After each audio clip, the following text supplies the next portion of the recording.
Bonjour à tous, bienvenue dans ce nouvel épisode du podcast Rêve d'auteur, épisode dans lequel on va parler marketing et plus particulièrement de comment fidéliser ses lecteurs.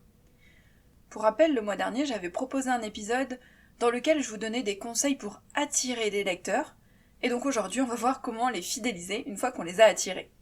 Donc cet épisode va compléter le premier. Le but finalement, c'est d'attiser la flamme. Vous vous souvenez, thème du mois de mars, attirer et attiser. Et bien là, on va essayer d'attiser la flamme pour que le lecteur ait envie de rester dans notre communauté.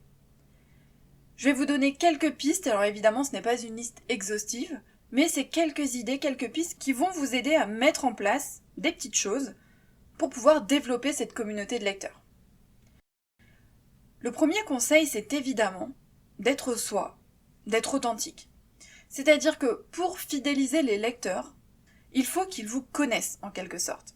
Et il faut qu'ils vous apprécient. Et alors attention, là il y a deux niveaux, c'est-à-dire qu'ils apprécient l'auteur, c'est-à-dire l'univers de l'auteur, son travail, et ils peuvent aussi vous apprécier vous en tant que personne.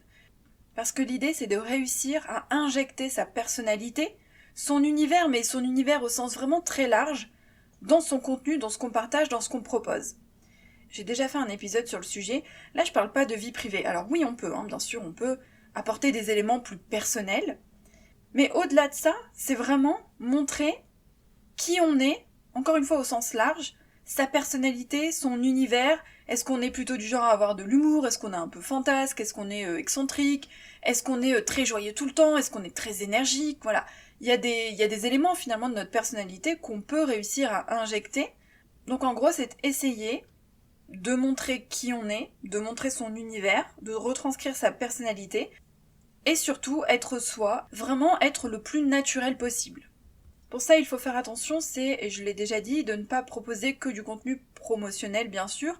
On parle de ses romans, il le faut, vous devez de parler de vos romans parce que il n'y a que comme ça que vous allez faire connaître vos écrits, mais il faut le faire de manière habile, et il ne faut pas tomber dans le tout promotionnel. Donc partager aussi son processus d'écriture, ses coulisses, ses avancées, ses projets en cours, ses rêves d'auteur, voilà. Il y a plein de choses que vous pouvez partager pour sortir un petit peu du côté promotion pure et dure. D'ailleurs, je vous rappelle que sur la boutique de rêves d'auteur, je propose un planning de réseaux sociaux avec plein d'idées selon la méthode PSID pour pouvoir varier le contenu. La deuxième chose qui rejoint un petit peu ce premier conseil, c'est d'avoir un univers clair et une identité de marque. L'identité de marque, c'est vraiment un concept marketing, donc c'est pas évident quand on est auteur et qu'on ne vient pas de cet univers-là, qu'on n'a pas de formation en marketing. Mais ça rejoint totalement ce que je viens de vous dire, c'est vraiment en fait qu'on puisse vous identifier. Quand on voit vos posts, quand on voit vos romans, quand on voit votre univers, on sait que c'est vous. On sait que c'est votre patte, votre marque, votre style.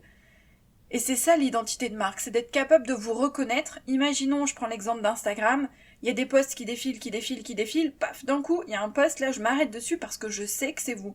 Je sais que c'est votre compte, je sais que c'est un post que vous avez partagé. Alors ça joue évidemment avec le côté visuel, si vous avez une identité visuelle remarquable, avec votre branding, mais ça peut être aussi avec le style de choses que vous partagez, avec des concepts, avec des thèmes, avec des valeurs, avec des messages, avec les couvertures de vos romans, voilà, il y a plein de choses en fait qui entrent en compte dans l'identité de marque. Et donc l'idée c'est d'avoir un univers assez clair, remarquable finalement, mais remarquable au sens qui est remarqué. Troisième conseil, c'est d'être présent, d'être actif et d'être régulier. Ça on vous le répète tout le temps, mais c'est important, donc c'est pour ça qu'on le répète. La régularité, c'est essentiel, et j'ai envie de vous dire dans tous les domaines. Que ce soit dans les publications de réseaux sociaux, quand on partage des épisodes de podcast, quand on envoie des newsletters, quand on publie des romans, il faut être régulier. Être régulier, c'est parce que ça crée une habitude. Les gens vont vous attendre au bout d'un moment, donc ça joue dans la fidélisation. L'habitude crée la fidélisation. Mais c'est aussi être présent. On sait que vous êtes là. Du coup, on va aussi vous remarquer. On s'attend à vous trouver. Être présent, c'est continuer de dire « Youhou, je suis toujours là, je publie des romans, et j'existe en fait ». Et il faut être actif. Actif, c'est évidemment poster, c'est commenter, c'est échanger. Encore une fois, c'est montrer qu'on est là. Parce que sur les réseaux, sur Amazon, sur les librairies, dans tout notre univers en fait, on disparaît très vite. On est vite remplacé. la durée des posts est très très courte, et la vie d'un roman l'est aussi. En général, on dit qu'au bout de 3 mois, en gros, le roman est fini. Bon, c'est pas vrai, c'est pas tout à fait vrai, on peut continuer de le faire vivre, mais l'idée c'est ça, c'est qu'en fait, il y a cet esprit nouveauté pendant 3 mois, et ensuite ça s'essouffle. Donc il faut être présent, il faut être actif, il faut être régulier, il faut faire sa promo, il faut montrer qu'on est là, il faut partager des publications, il faut vraiment rester en fait dans cette énergie, ce qui n'est pas évident, je vous l'accorde, parce que concrètement, il faut quand même être sur le pont toute l'année. Ça veut pas dire qu'on doit être présent tous les jours non-stop, mais il faut être régulier. C'est ça qui est important, c'est la régularité. Et donc ça va rejoindre en fait le prochain conseil. Là, ça concerne les romans. Pour fidéliser ses lecteurs, il faut publier des livres. C'est bête à dire, mais quand on est, encore une fois, régulier dans la publication de ses livres, on fidélise ses lecteurs. Parce que si on publie un livre tous les 2 ou 3 ans, ils ne peuvent pas être fidélisés, ils ne peuvent pas être présents, ils ne sont plus dans cette énergie, parce qu'entre-temps, il y a eu des milliers de livres qui ont été publiés, parce que peut-être ils vous ont même oublié. Il n'y a que ceux qui auront été vraiment marqués par votre roman qui vont peut-être avoir envie de lire le suivant, mais si vous ne publiez pas pendant longtemps, ils vont passer à autre chose. Même ceux qui ont le plus apprécié ne vont peut-être pas entendre parler de vous au moment où vous allez publier ce nouveau livre. Parce que ça aussi, ça joue. Au niveau de la promotion et de la communication, si on a été trop absent, si on a mis trop de temps entre 2 publications, on va davantage ramer finalement pour sortir ce nouveau livre. Donc publier des livres régulièrement, c'est important pour fidéliser ses lecteurs. Et idéalement, c'est publier des livres dans le même genre.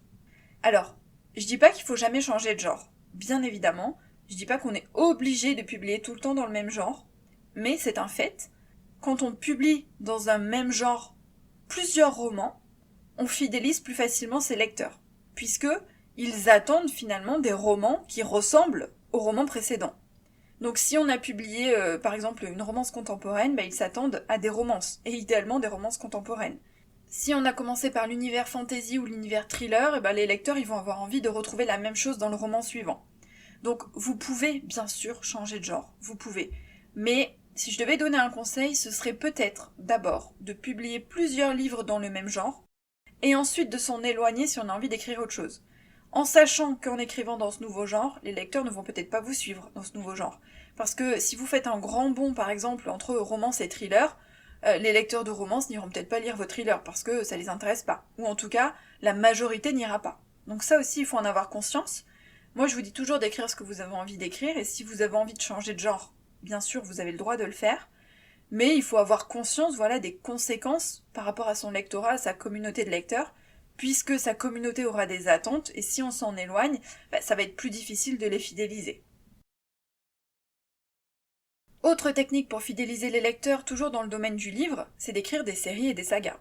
Alors ça, moi je l'ai constaté puisque avant je n'écrivais que des one-shots, sauf une duologie, et j'ai commencé à publier des séries en 2021, me semble-t-il, et j'ai vu la différence. J'ai vu la différence parce que vraiment, les lecteurs sont présents pour une série ou pour une saga, et ça crée une fidélisation qu'on n'a pas quand on écrit des one-shots.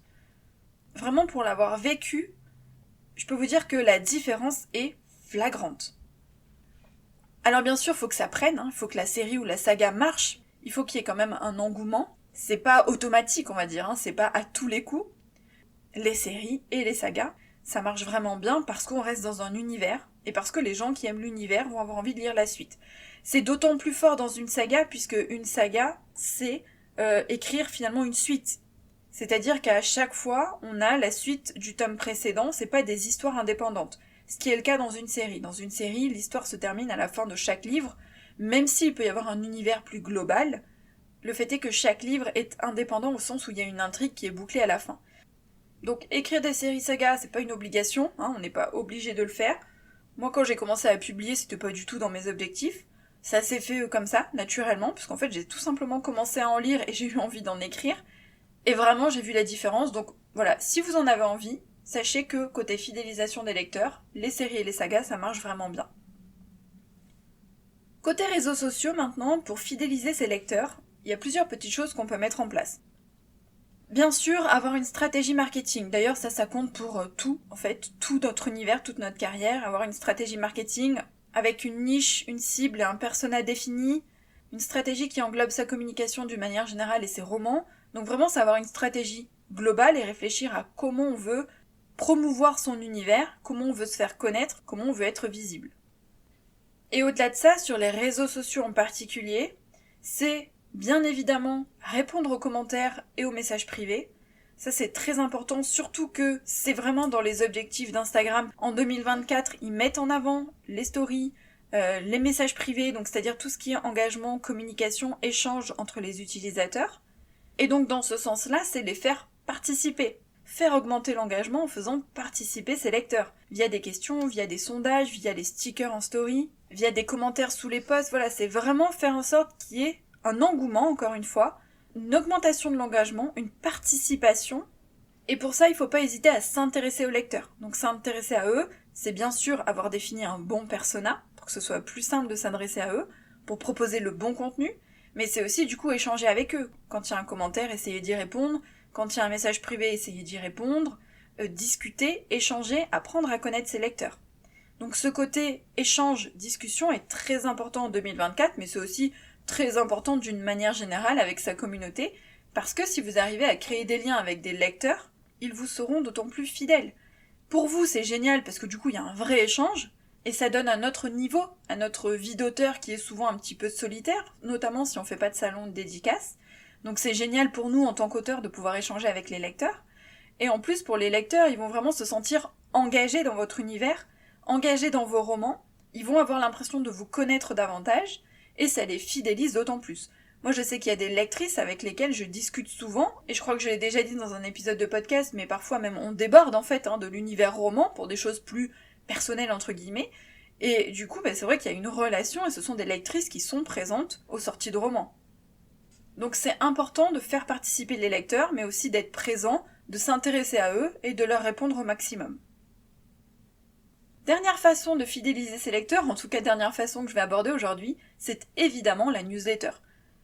Ça je vous l'ai déjà dit plein de fois, mais je me répète parce que vraiment je vous assure que c'est un canal qu'il faut mettre en place.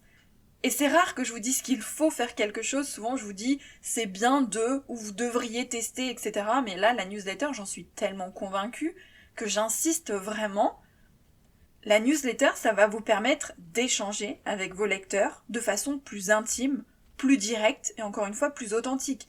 Il y a une proximité qu'il n'y a pas ailleurs. Les réseaux sociaux, même si vous échangez en privé, c'est différent. C'est un réseau, c'est plus public, c'est moins intime. Il n'y a pas cette proximité qu'il y a quand on échange des mails avec quelqu'un. C'est comme échanger des lettres, même si c'est numérique. Vous allez pouvoir partager des choses que vous ne partagez nulle part ailleurs, être beaucoup plus justement dans cette proximité et cette intimité avec de gros guillemets. Vous allez pouvoir discuter parce que les lecteurs vont être plus à même aussi de cliquer sur répondre. Et ils oseront plus que si c'est sur les réseaux où des fois ils n'osent pas trop laisser un commentaire à la vue de tous. Là, par mail, les personnes vont oser davantage. Oser vous contacter parce qu'il n'y a que vous deux finalement. Donc vraiment la newsletter, c'est un moyen de fidéliser vos lecteurs, c'est un moyen qui convertit, ça je vous l'ai déjà dit aussi. Donc quand vous allez sortir un roman, vous allez avoir une grosse partie de votre communauté qui est abonnée à votre newsletter, qui va être présente, qui va aller précommander le roman, qui va aller l'emprunter par exemple à sa sortie, ou même qui va commander en dédicacé. Moi je sais que, on va dire 90 ou 95% des personnes qui me commandent des livres sur la boutique, ce sont des personnes qui sont abonnées à la newsletter. Donc vraiment la newsletter c'est le canal de fidélisation. C'est un canal indispensable. Et j'insiste, c'est un canal indispensable. Penchez-vous sur la question. Penchez-vous sur la question de la newsletter. Et si vous voulez développer votre communauté, fidéliser vos lecteurs, tout en assurant vos arrières au cas où, parce qu'avec les réseaux sociaux, rien n'est stable, on va dire, c'est la newsletter qu'il faut mettre en place. Ça peut être fait en quelques clics, et pour commencer, ça peut être gratuit. Je vous rappelle en passant que je viens de sortir une formation sur la newsletter. C'est pour vous dire à quel point je suis convaincue de son importance et de son utilité. Elle est à son prix de lancement jusqu'au 15 mars. De toute manière, toutes les infos sont sur le site Rêve d'auteur et je vous mets le lien dans les notes de l'épisode. Voilà pour les quelques éléments, les quelques astuces, les quelques conseils qui vont vous aider à développer votre communauté de lecteurs et surtout parce que c'est le nerf de la guerre, à les fidéliser, parce que c'est bien beau de les attirer, mais si ensuite ils ne restent pas, ça ne sert pas à grand chose. Le but, c'est qu'ils soient présents, qu'ils vous soutiennent, qu'ils soient présents aussi à chaque sortie de roman, et pour ça, ça passe par la case fidélisation. J'espère que ces quelques conseils vous aideront. N'hésitez pas à laisser une petite note 5 étoiles sur votre plateforme d'écoute favorite, ça m'aide vraiment à faire connaître le podcast. Et puis nous on se retrouve jeudi pour un nouvel épisode. Bye!